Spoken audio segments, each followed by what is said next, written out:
بسم اللہ الرحمن الرحیم نحمده ونصلی علی رسوله الکریم اما بعد فقد قال اللہ تبارک وتعالی فی القرآن المجید والفرقان الحمید فاعوذ باللہ من الشیطان الرجیم بسم اللہ الرحمن الرحیم وَإِن تَكْفُرُوا فَإِنَّ اللَّهَ غَنِيٌّ عَنْكُمْ وقال تبارک وتعالی وَرِضْوَانٌ مِّنَ اللَّهِ أَكْبَرُ ذَلِكَ هُوَ الْفَوْزُ الْعَظِيمُ صدق اللہ العظیم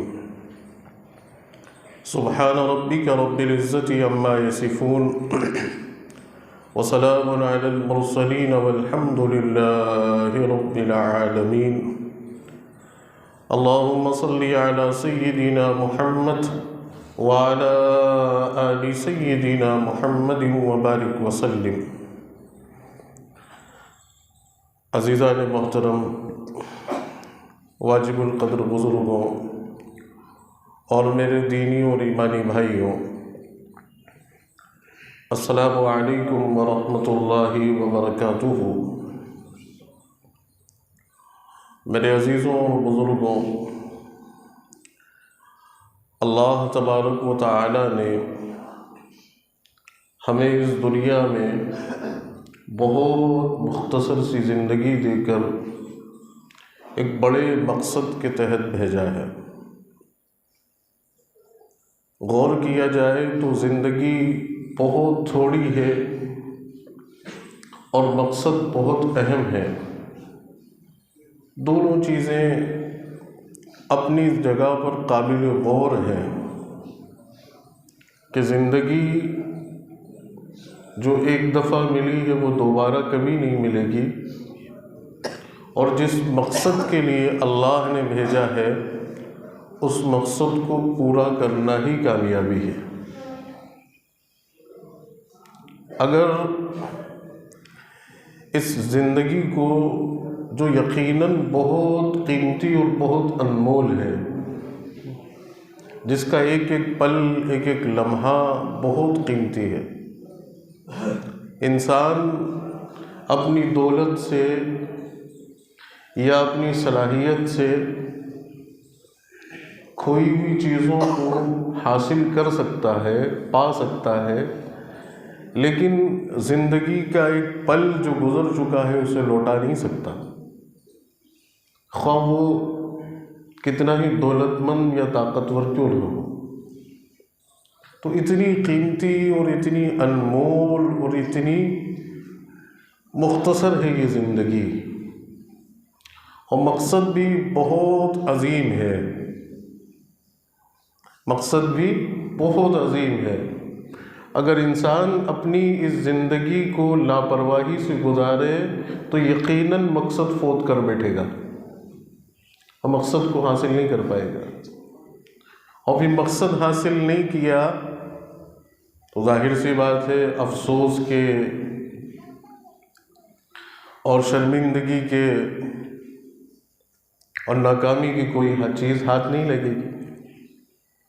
میں اس کو سمجھانے کے لیے آپ کے سامنے ایک مثال پیش کرتا ہوں، اللہ اس مثال کے ذریعے سے ہمارے بات سمجھا دے۔ دیکھیے، مثال ہم ایک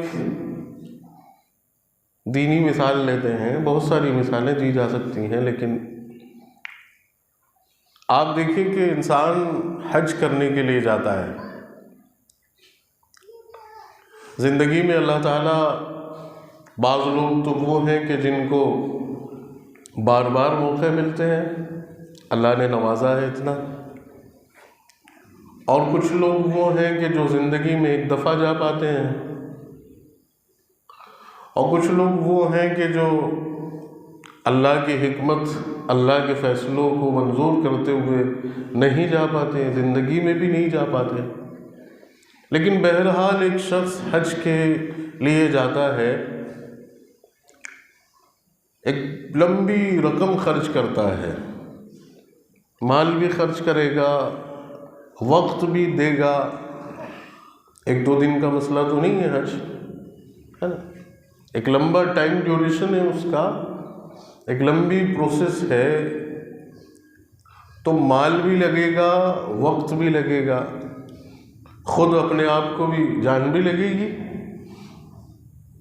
وہاں کی صعوبتیں، وہاں کی تکالیف کو بھی جھیلے گا۔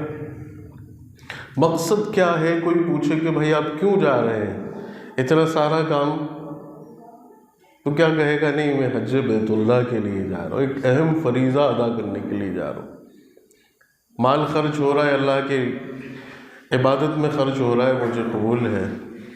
وقت میرا، چھٹی لی ہے میں نے دفتر سے یا دکان سے یا جس بھی مصروفیت سے، ٹھیک ہے، اللہ کی عبادت کے لیے تکلیفیں بھی برداشت کروں گا۔ مقصد حج کرنا ہے، مقصد تو حج کرنا ہے۔ اب اس مقصد کو پورا کرنے کے لیے کچھ ضروری کام بھی ہیں، ان ضروری کاموں کو کرتے ہوئے مقصد پورا کیا جائے گا۔ مثال کے طور پہ آپ کو پاسپورٹ بنوانا ہے، ویزا لگانا ہے، سفر کر کے ٹریول کر کے جانا ہے، اور دیگر ضروریات، کپڑے ہوئے، کھانے پینے کی چیزیں ہوئیں۔ وہاں جتنے دن بھی آپ کا قیام رہے گا، جتنے دن بھی آپ اسٹے کریں گے، وہاں کہاں رہیں گے،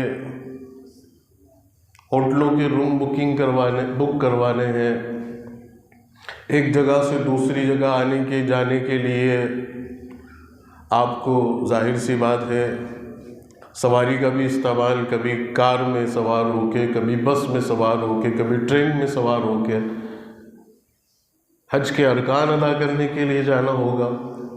مکہ سے، اپنی ہوٹل سے آپ نکل کر جو ہے بس کے ذریعے سے یا ٹرین کے ذریعے سے منی جائیں گے، اب مزدلفہ جائیں گے اور پھر منی آئیں گے، عرفات میں قیام ہوگا، پھر حج کے ارکان ادا کرنے کے بعد مدینہ طیبہ جائیں گے، گاڑیوں کا بھی سفر ہوگا۔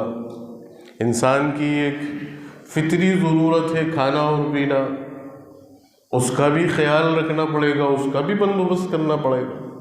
یہ نہیں کہ بھئی اللہ کے گھر حج کے لیے جا رہے ہیں، اب ضرورت نہیں ہے کھانے پینے کی، یہ تو سب یہاں کی چیزیں ہیں، وہاں تو بغیر کچھ کھائی پیٹ بھر جائے گا۔ ہوتا ہے ایسا؟ ہوا حاجی صاحب ایسا کیا؟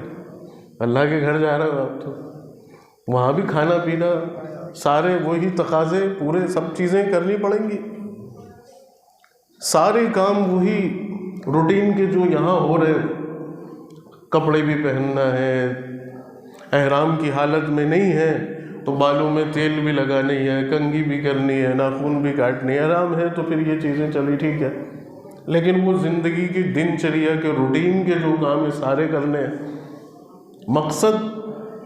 مقصد کیا ہے؟ حج کرنا ہے، حج کے جو ارکان ہیں ان کو ادا کرنا ہے، اور یہ ساری چیزیں کیا ہوگی؟ ضرورت کی چیزیں ہوں گی، ان کا بھی خیال رکھنا پڑے گا۔ لیکن کوئی صاحب حج کے لیے جائے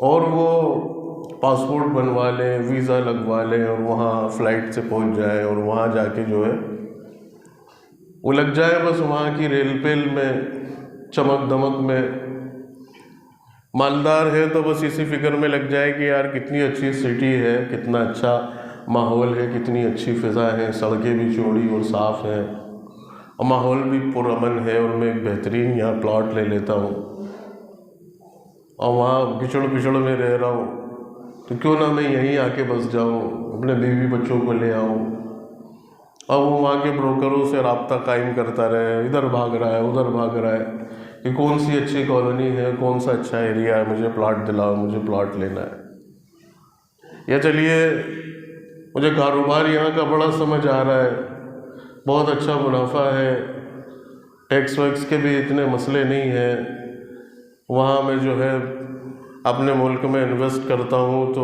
ریٹرن صحیح نہیں نکلتا، لیکن یہاں بہت اچھا ریٹرن آ رہا ہے، تو میں تو یہاں کاروباری اپنا دیکھتا ہوں، اور وہ کاروبار میں ہوٹلوں کے چکر میں اور ادھر ادھر اس میں گھومنے پھرنے لگ جائے۔ گاڑیاں بڑی مہنگی اور شاندار ہیں، گاڑیوں کو دیکھ کے ارے یار گاڑی کتنی شاندار ہے، یہ تو ہماری ہے ہی نہیں، چلو اس کے شو روم چلتے ہیں، اس کی ٹیسٹ ڈرائیو لیتے ہیں، اس کو سمجھتے ہیں، اس کو دیکھتے ہیں، بلڈنگیں کتنی شاندار بنی ہوئی ہیں، یہ کتنا شاندار ہے، یہ کتنا شاندار ہے، اور سارا وقت اسی میں گزار دیں اور حج نہیں کر پائے، اللہ معاف کرے، اور ایسا کہ ایسے ہی منحوس کے منحوس واپس لوٹ کے آ جائے، یا کھانے میں چلیے صاحب بہت اچھا کھانا مل رہا ہے، مزے کا کھانا ہے، یہ اچھا ہے، وہ اچھا ہے، لوگ الجھتے ہیں اس میں، نکل گئے صاحب گاڑی ہی دیکھ رہے ہیں، بلڈنگیں ہی دیکھ رہے ہیں، ادھر سے ادھر یہ چیز دیکھ رہے ہیں، وہ چیز دیکھ رہے ہیں۔ آج کل تو انہوں نے ویزا کھول دیا ہے، پورے سعودی عربیہ کا کر دیا۔ ایک بات یہ بھی آپ سے عرض کرتا چلو، وہ ٹرینڈ بنتا جا رہا ہے۔ پہلے ویزے کی یہ کنڈیشن تھی کہ پہلے حج اور عمرے والوں کا جو ویزا لگتا تھا وہ صرف حرمین کا رہتا تھا، مکہ اور مدینہ کا۔ آپ ان دو شہروں کی حدود سے باہر کہیں پائے گئے تو آپ جو ہے مجرم ہیں وہاں کی گورنمنٹ کی، کیونکہ آپ کا ویزا نہیں ہے دیگر مقامات پہ جانے کا۔ لیکن آج کل سعودی گورنمنٹ نے پورے سعودی عربیہ کا ویزا اس کو ایشو کر دیا ہے، آپ جو ہے اب کہیں بھی آپ جا سکتے ہیں، وہاں کے کسی بھی شہر میں آپ تفریح کر سکتے ہیں۔ تو اب لوگ کیا کر رہے ہیں، میں یہ ایک غلط چیز جو ڈل رہی ہے نا اس کو روکنے کی غرض سے بتا رہا ہوں، آپ کے نالج کے لیے نہیں کہ اب آپ بھی کہ آپ مزے کریں گے۔ اب لوگ جا رہے ہیں نا عمرہ کرنے، تو اب وہ جدہ بھی جا رہے ہیں، اب وہ ریاض بھی جا رہے ہیں، کیونکہ اب پابندی نہیں ہے۔ عمرہ تو ہو گیا، چلو اب ٹیکسی کرو گھومنے چلتے ہیں، ریاض گھومیں گے، اب جدہ گھومیں گے، اب یہ دیکھیں گے، وہ دیکھیں گے۔ تو وہ کیا کتنا قیمتی وقت آپ گئے ہو اللہ کی عبادت کے لیے، وہاں وہ چیز ہے جو دنیا میں کہیں نہیں ہے۔ بیت اللہ، یہ عمارتیں، یہ سڑکیں، یہ سمندر، یہ ساری چیزیں تو دنیا میں آپ کو شاید کچھ بہتر کہیں مل جائے، لیکن جو بیت اللہ ہے، اللہ کا گھر ہے، وہ تو اس کے علاوہ کہیں نہیں ملے گا۔ آپ اتنی بڑی چیز کو چھوڑ کر سڑکوں میں گھوم رہے ہیں، ادھر ادھر بکواسیں کر رہے ہیں۔ تو یہ بھی آج کل لوگ کرنے لگے ہیں۔ مت کریے ایسا میرے بھائی، مت کریے۔ جس مقدس سفر کے لیے آپ جا رہے ہیں اس مقدس سفر کی اہمیت کو سمجھتے ہوئے صرف ان مقامات ہی پر جائیے کہ جن مقامات پر ان عبادات کو ادا کیا جاتا ہے، باقی ادھر ادھر مت جائیے آپ۔ چلیے پھر لوٹ کر اپنی مثال پر آتے ہیں کہ کوئی صاحب ان تمام چکروں میں الجھ جائے اور حج سے محروم رہ جائے، اور وہ بغیر حج کیے یا کچھ ارکان کیے اور کچھ چھوٹ گئے، یا بھگتے دوڑتے کیے صحیح سے نہیں ہوئے، تو مجھے ذرا بتائیے اس سے بڑا محروم کوئی ہوگا؟ وہ خود اپنی نگاہ میں اس ذلت کو اگر غیرت مند ہے تو وہ برداشت کر پائے گا، یا کسی کو اگر پتہ چلے کہ یہ صاحب تو وہاں گئے تھے اور یہ تو بس بازار گھوم رہے تھے، ادھر ادھر گھوم رہے تھے، تو لوگ اس کو کس نظر سے دیکھیں گے؟ کتنے افسوس کی بات ہوگی کہ بھائی میں کتنے بڑے مقصد کے لیے گیا اور میں نے صرف وہاں کی چاق و چوبند میں، وہاں کی چیزوں میں ہی اپنے اس مقصد کو فوت کر دیا اور میں خالی ہاتھ لوٹا ہوں۔ اس سے بڑا محروم کوئی ہے؟ نہیں ہے نا؟ تو ویسے ہی یہ جو دنیا کی زندگی اللہ نے ہمیں دی ہے، ایک عظیم مقصد کے ساتھ دی ہے، اگر ہم اس عظیم مقصد کو فوت کر کے اس دنیا کی ریل پیل میں لگ جاتے ہیں، ان ضرورت کی چیزوں میں لگ جاتے ہیں کہ جو مقصد نہیں ہے ضرورت ہے، اور بغیر کچھ لیے اس دنیا سے چلے گئے، تو ذرا آپ سوچئے کہ کتنے افسوس کی بات ہوگی۔ وہ حج کرنے والا، عمرہ کرنے والا تو اگر اللہ موقع دے تو زندگی میں دوبارہ بھی جا کے حج اور عمرہ کر کے آ سکتا ہے، لیکن ایک وہ شخص کہ جس کو اللہ نے موت دے دی وہ لوٹ کر نہیں آ پائے گا۔ کہیں گے لوگ کہ اللہ ہم سے سب کچھ لے لیجئے، ہم سے سب کچھ لے لیجئے، صرف آپ ایک پل کی زندگی دے دیجئے کہ جس میں ہم دنیا میں چلے جائیں اور آپ کی عبادت کر لیں یا آپ کو راضی کرنے کا کام کر لیں۔ نہیں ملے گا موقع۔ تو کتنی بڑی افسوس کی بات ہو جائے گی کہ یہاں اس دنیا میں اتنی مختصر سی زندگی میرے بھائی، بہت تھوڑی زندگی ہے، جس میں زندگی کا ایک بڑا حصہ تو کھیل کود میں ہی نکل جاتا ہے، بے شعوری میں ہی گزر جاتا ہے، بغیر کسی ذمہ داری کے سر پہ آئے گزر جاتا ہے، کھیل کود، بچپن۔ اور پھر اس کے بعد ایک زندگی کا حصہ جو جوانی کے بعد کا ہے، بڑھاپے کی طرف کے انسان کچھ چاہ کر اور سوچ کر بھی کچھ نہیں کر پاتا ہے۔ اس کا دل تو چاہتا ہے لیکن جسم ساتھ نہیں دیتا تو کچھ نہیں کر پاتا ہے۔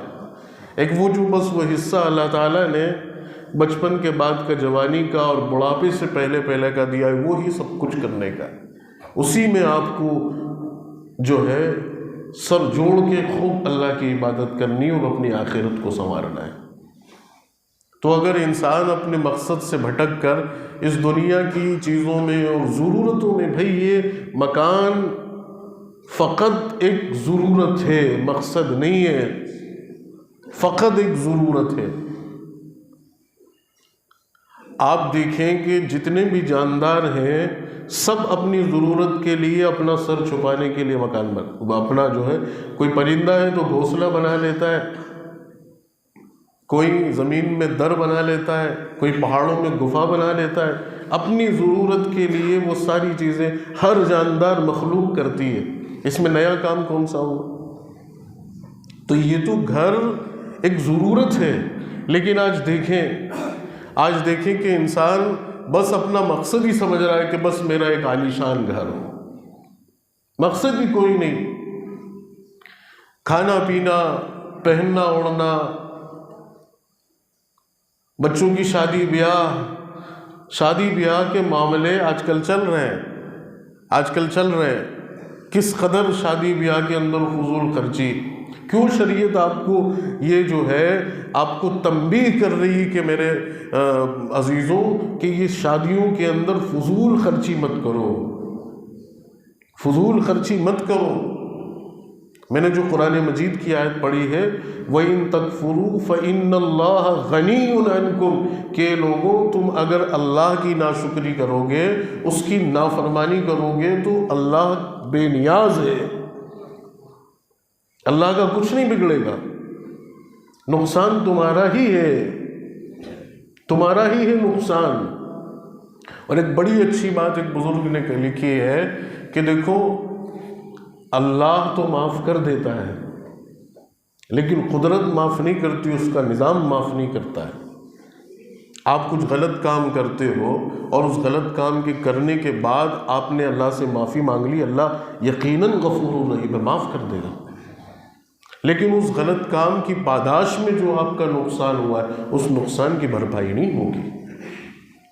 لوگوں نے شادیوں میں کس قدر کی فضول خرچیاں، اور ایسا لگتا ہے کہ بس شادی ہی زندگی کا مقصد ہے، اور کمپٹیشن چل رہا ہے شادیوں میں، یہ یہاں تک گیا تو مجھے یہاں تک ظاہر سی بات جانا ہے، مجھے اس سے اور تھوڑا اوپر جانا ہے، مجھے اس سے اور تھوڑا اوپر جانا ہے۔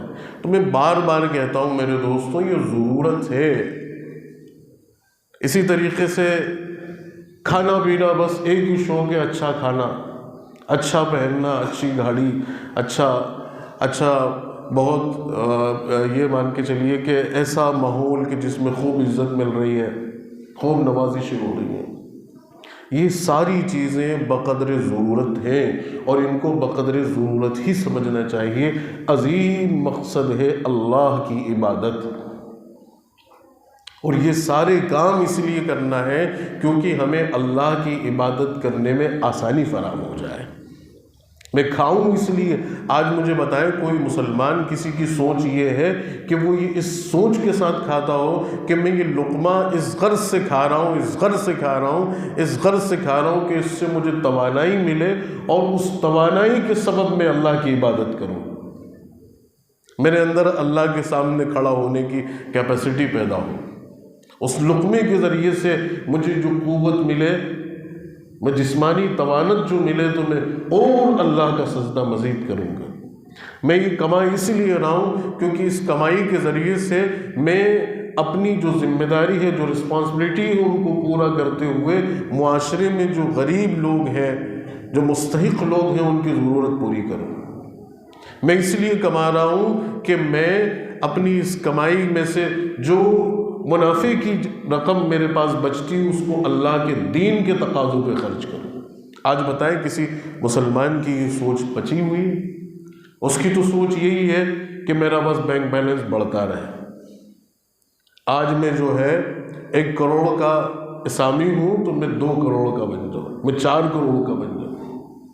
یہ مقصد نہیں ہے زندگی کا۔ اگر یہ مقصد ہے تو اس سے بہتر تو وہ اللہ کو نہیں ماننے والے وہ پورا کر رہے ہیں ان مقصدوں کو، اس سے بہتر کھا رہے ہیں، اس سے زیادہ کما رہے ہیں، اس سے عالیشان مکان، اور اللہ نے ڈھیل دے دی ان کو۔ قرآن مجید میں ایک جگہ اللہ نے فرمایا کہ اگر اللہ تبارک و تعالی، دیکھو دنیا کی حیثیت اللہ کی نگاہ میں کیا ہے اور مال کی حیثیت اللہ کی نگاہ میں کیا ہے۔ اللہ فرماتے ہیں کہ اگر مجھے میرے ایمان والے بندوں کے ڈگمگانے کا ڈر نہیں ہوتا، ان کے ڈپریشن میں چلے جانے کا اگر مجھے خدشہ نہیں ہوتا، تو میں ان کافروں اور ان مشرکوں کو اتنی دولت دے دیتا، اتنی دولت دے دیتا کہ ان کے گھروں کے کنواڑوں کے دروازوں کے جو حلقے ہوتے ہیں، جو نکوچے ہوتے ہیں، وہ بھی سونے کے ہوا کرتے۔ کیا بات کر رہے ہو آپ؟ کس دولت کے پیچھے آپ بھاگ رہے ہو؟ ذرا سوچئے تو اس دولت کی اور اس دنیا کی، اس دنیا بنانے والے کی نگاہ میں کیا اہمیت ہے۔ حدیث پاک میں آتا ہے کہ رسول اللہ صلی اللہ علیہ وسلم فرماتے ہیں کہ اس دنیا کی حیثیت اللہ کی نگاہ میں ایک مچھر کے پر کے برابر بھی نہیں۔ اگر ایک مچھر کے پر کے برابر بھی ہوتی تو اللہ کسی نافرمان کو ایک گھونٹ نہیں پلاتا۔ کوئی اہمیت نہیں ہے اس دنیا کی۔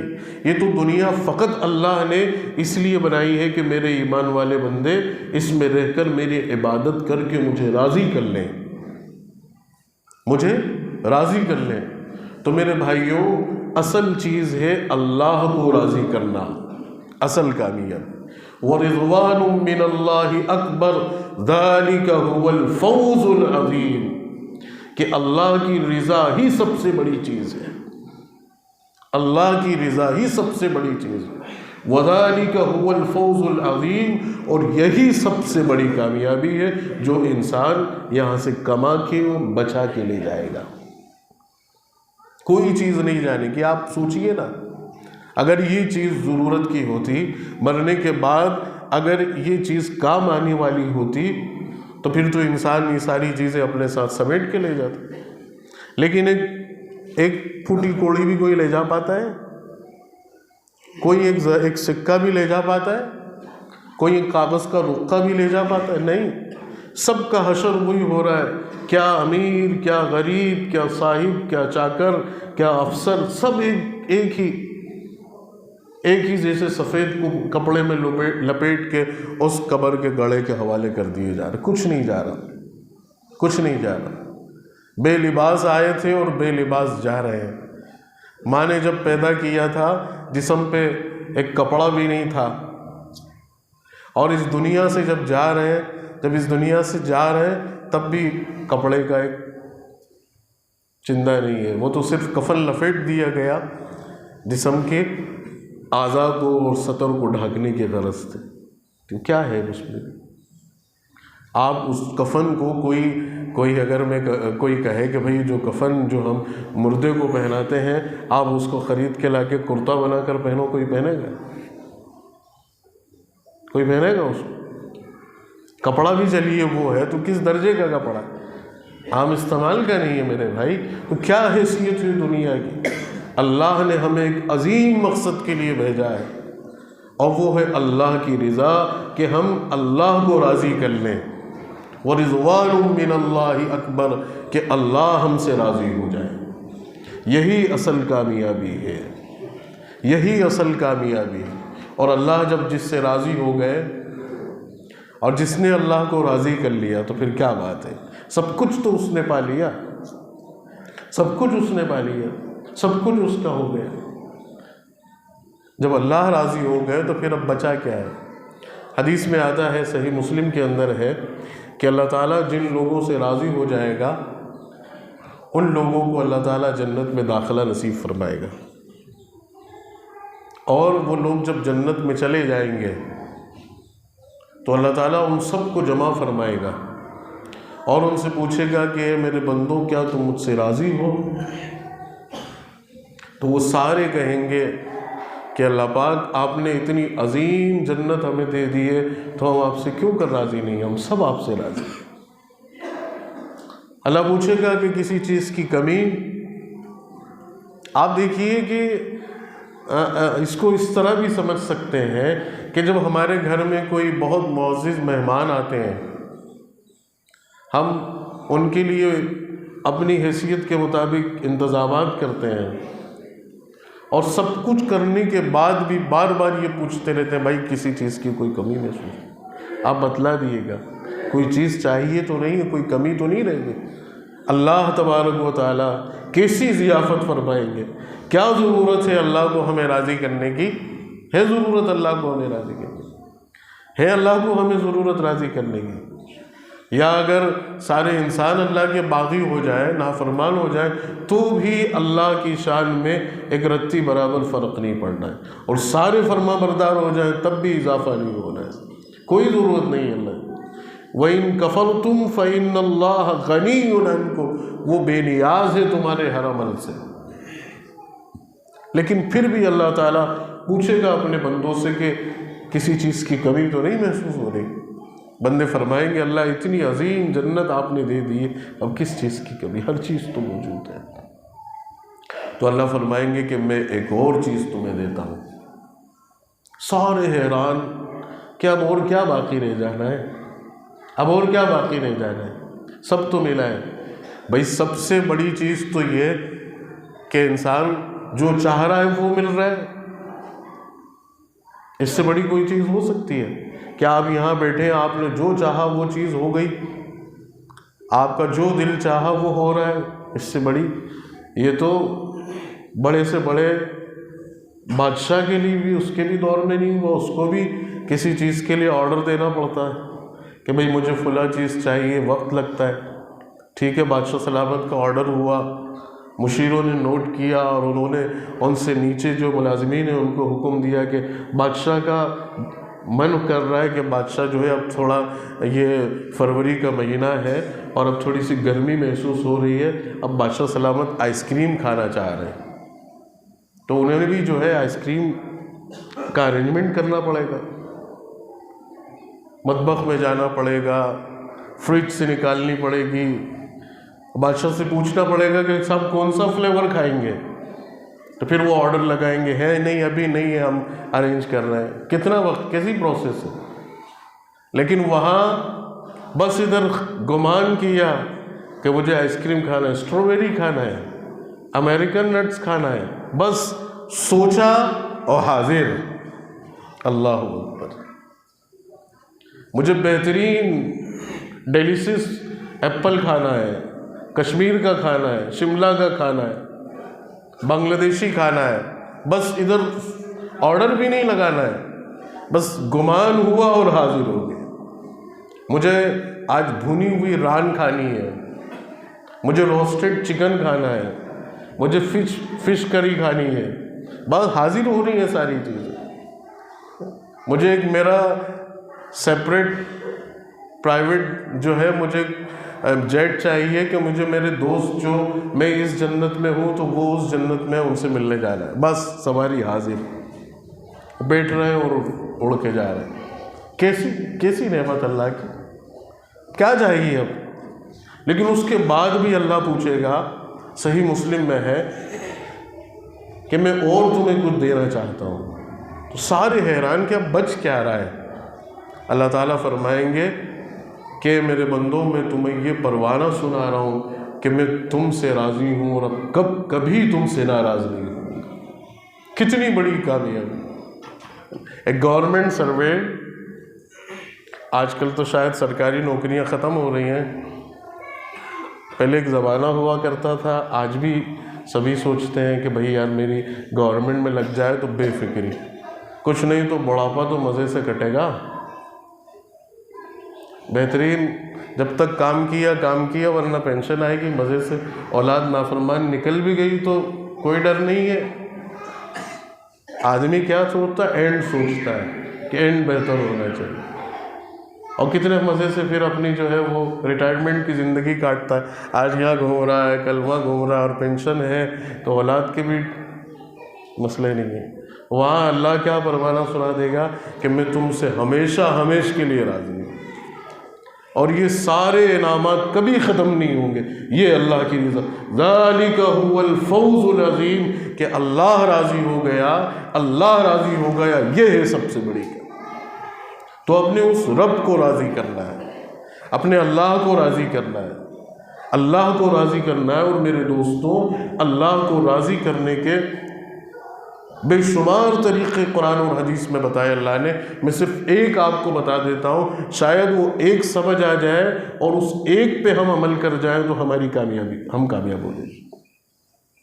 علماء فرماتے ہیں کہ اللہ کو راضی کرنے کے جو اور ذرائع ہیں ان میں ایک بڑا ذریعہ وہ ہے شکر. اللہ اکبر، وہ ہے شکر کہ بندہ اللہ کا شکر گزار بن جائے. اور جس کو یہ نعمت نصیب ہو گئی، جس کو یہ انعام مل گیا، یقیناً وہ کامیاب ہو گیا. شکر کسے کہتے ہیں جناب؟ شین کاف را، یہ شکر ہے کیا؟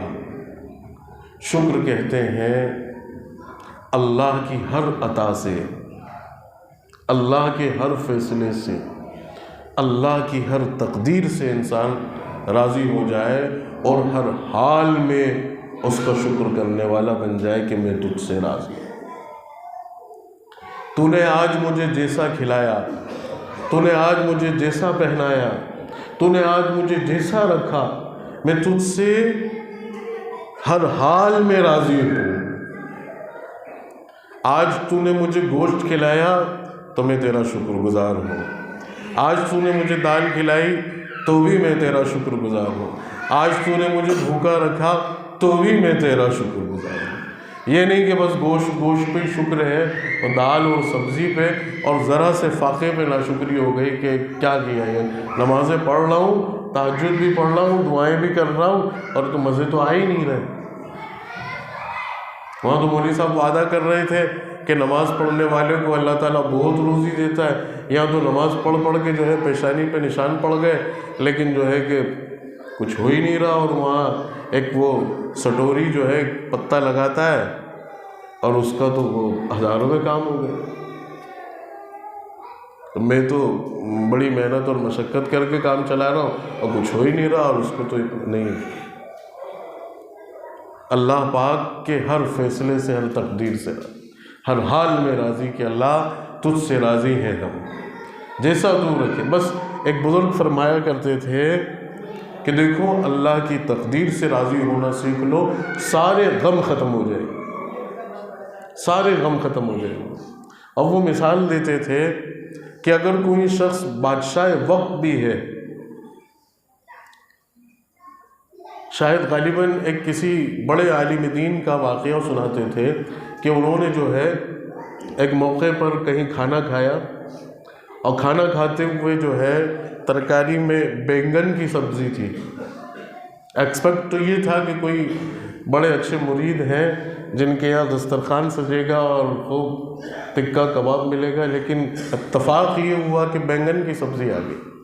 اب ساتھ میں جو شاگرد تھے، جو ساتھ والے تھے، ان کے چہرے جب حضرت نے دیکھے تو چہرے کا رنگ پھیکا ہے کہ وہ یہ سوچ رہے ہیں کہ بھائی اتنا عالیشان مکان ہے، بھی دیکھتے ہیں نا ہم حیثیت کہ فلانے صاحب کے یہاں کا ولیمہ ہے تو مزے مزے کی ڈش ہوں گی، یا فلانے صاحب کے یہاں کا ولیمہ ہے تو تھوڑا ایڈجسٹمنٹ ہوگا، ہوتی ہے نہیں، یہ فطرت ہے انسان کی. تو گئے تو بڑی حویلی تھی، امید تو یہ جٹائی کہ مٹھائی بھی ہوگی اور ٹکا کباب ہوگا اور بہترین قورمہ ہوگا، لیکن جب دسترخوان لگا تو سامنے بینگن کی سبزی آ گئی.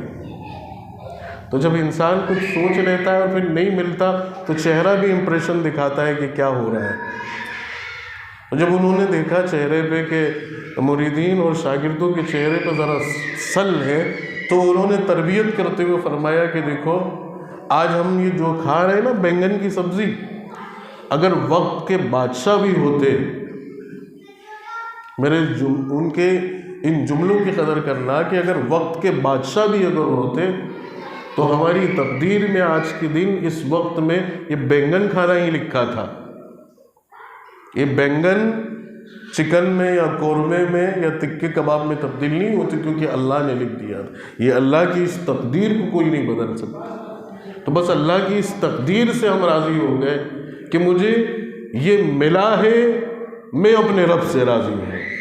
آج میں نے 100 روپے کمائے ہیں تو میری تقدیر میں میرے اللہ نے 100 ہی لکھے تھے، تو 100 ہی آج میں گھر لے کے جاؤں۔ آج مجھے 1,00,000 کا منافع ہوا ہے تو میرے اللہ نے میری تقدیر میں آج 1,00,000 لکھے تھے تو مجھے 1,00,000 ملے۔ میری ایفرٹ سے، میری صلاحیت سے، میری کوشش سے مجھے نہیں ملے، اللہ نے میری تقدیر میں لکھے تھے تو مجھے مل رہے۔ یہ اللہ کے ان فیصلوں سے راضی ہونا اور شکر کا مادہ اپنے اندر پیدا کر لینا کہ شکر گزار بندہ بن جانا کہ اللہ ہم تجھ سے راضی ہیں۔ ایک اور تشریح شکر کی ہمارے استاد محترم کرتے تھے کہ شکر اور اچھے سے سمجھ آ جاتا ہے کہ شکر کسے کہتے ہیں۔ یہ تو وہ معاملہ ہو گیا ہے کہ آپ کو اپنا ری ایکشن دینا ہے ان سچویشنز میں۔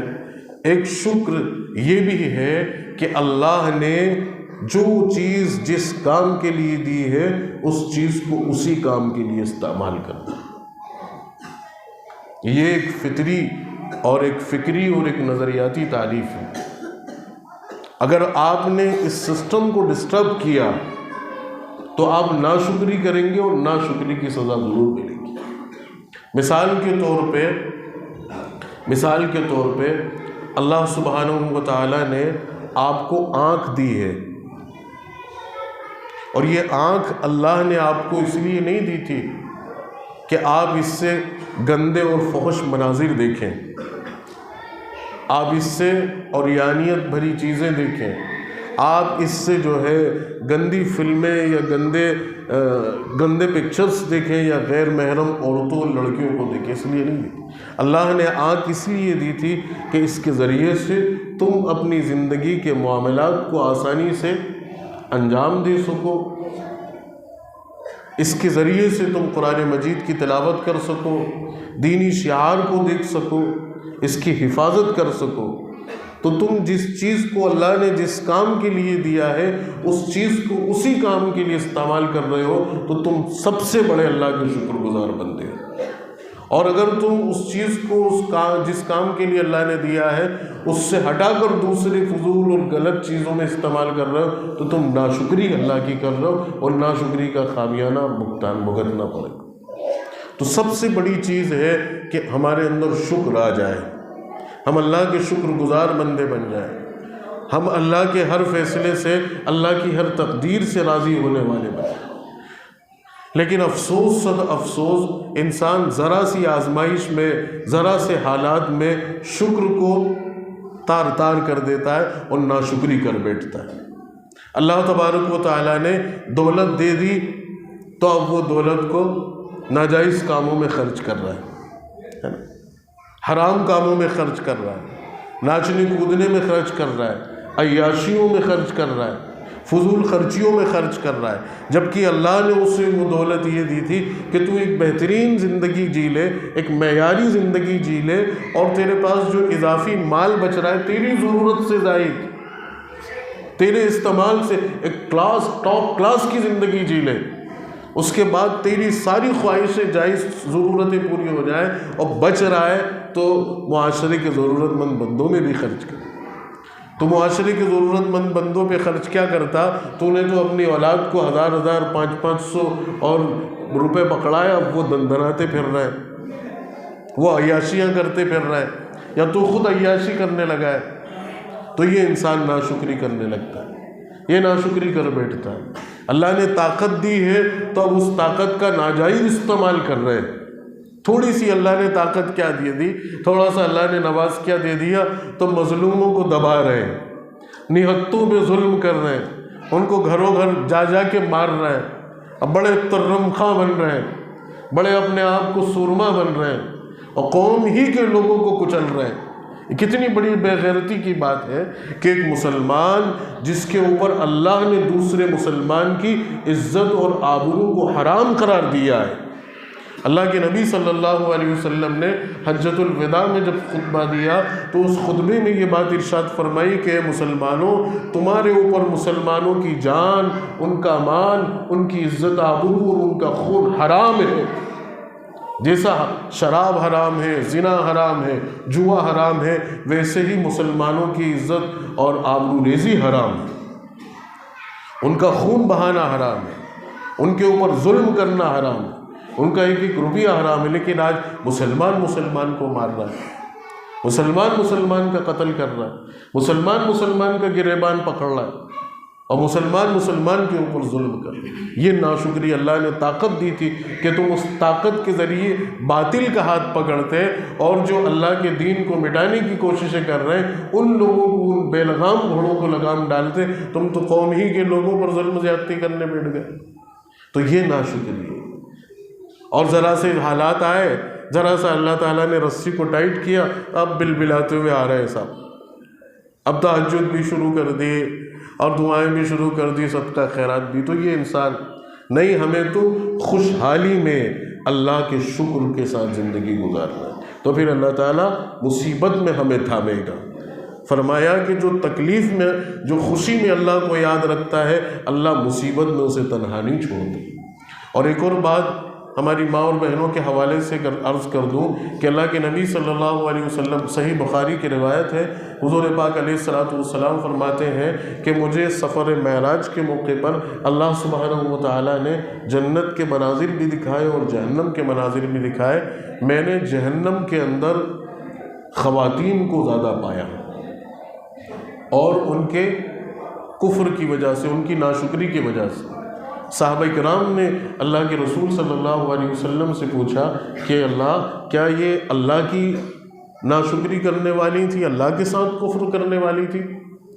تو یہ بات اس ضمن میں سمجھیے کہ اللہ کی ناشکری کرنا تو ہے ہی ایک بڑا گناہ، لیکن کبھی کبھی انسانوں کی ناشکری بھی وبال جان ہے، مخلوق کی ناشکری بھی وبال جان۔